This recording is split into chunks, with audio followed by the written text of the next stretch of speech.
عاملين ايه؟ يا رب كلكم تكونوا بخير. النهارده بقى هوريكم كميه استخدامات لجل الصبار استحاله تبقي عارفاها.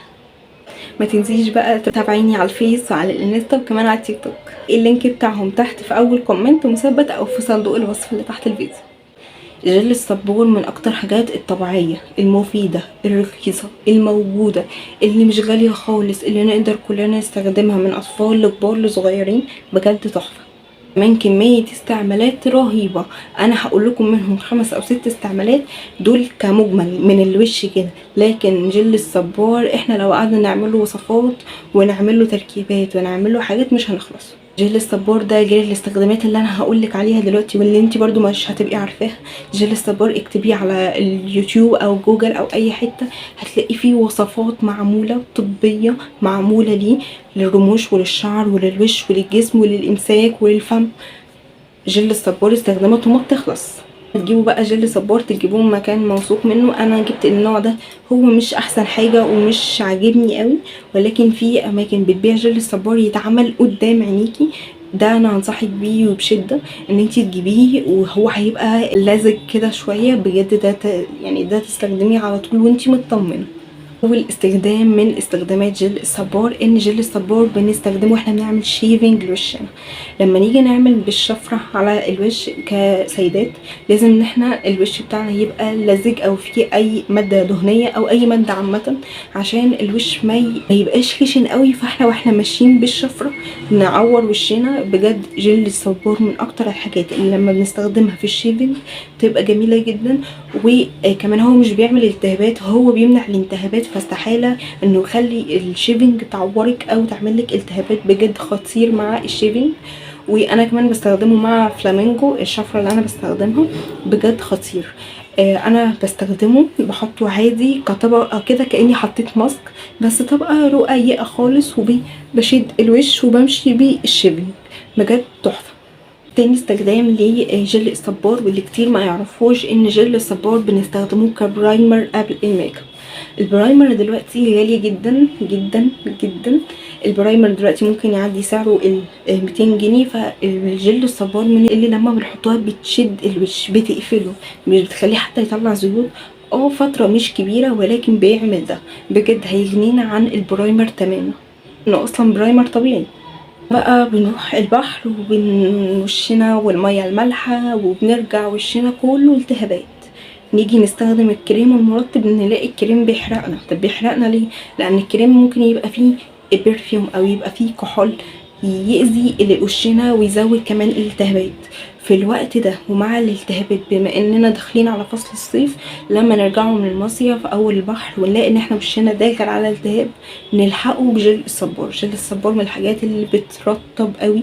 مش بترطب ان هي بتخليه الوش يعني مزيت، لا لا، بتعادل فعلا الرطوبة في الوش بشكل صعب، يعني مش متخيلينه بجد. الجل الصبار من الحاجات اللي بصوا هحط لكم شويه على ايدي اوريكم. ميه على الوش بجد بتحسوه ساقع كده، يعني بعد وبيتشرب في دقيقه. بصوا كانه ميه حرفيا، فكانك حطيتي ميه ساقعه على حاجه. الالتهابات دي حطيتي عليها ميه ساقعه، بجد هتحسي ان انتي عارفين لما تبقوا حرانين وتاخدوا دش ساقع بتحسوا ان انتوا فريش ازاي. نفس الفكره مع الالتهابات ومع جل الصبار. جل الصبار هيحسسك ان انتي ما عندكيش التهابات في وشك خالص او في اي حته حتى من الجسم. بجد هيحسسك برطوبه كده حلوه وبسقعيه كده جميله. بجد كل ما تحسي ان انتي الالتهابات بتاعه البحر او بتاعه المصيف داخله عليكي، استخدمي جل الصبار على طول. جل الصبار مادة مرطبة وفيها كمية فوائد لا تعد ولا تحصى، ولكن من أهم الحاجات اللي جل الصبار المفروض نستخدمه فيها واحنا مش بنستخدمه كمرطب للعين. جل الصبار من الحاجات اللي انا قلت لكم ميه، يعني اخف حاجه احنا ممكن نحطها على العين. كمان انتوا عارفين ان العين دي منطقه حساسه جدا ورقيقه جدا، يعني لازم الحاجات اللي احنا هنستخدموها في العين تبقى حاجات بصوا على الفرازه، مفيش كلام. جل الصبار من الحاجات اللي فعلا هترطب العين كويس جدا وهتسيبها شكلها نضر. كمان ان هو مرطبات العين كلها بلا استثناء غاليه جدا. جل الصبار انت لو زرعتي الصباره نفسها في البيت مش هتكلفك 20 جنيه. فانت متخيله ان انت هترطبي وشك. اللي هو المرطبات بتبقى غاليه جدا، مرطبات العين بتبقى غاليه جدا. هتعملي انت المرطب ده في البيت مش قادره اقولك هتوفري قد ايه، وهيعجبك بجد جدا لانه مرطب مثالي لتحت العين. واحده انا من الناس اللي بحب اعمل تنت في البيت، لا حاجه عيب ولا حاجه غلط، ولكن استخدامي للماده الخام اللي هعمل بيها التنت كل مره بتختلف. ازاي بقى؟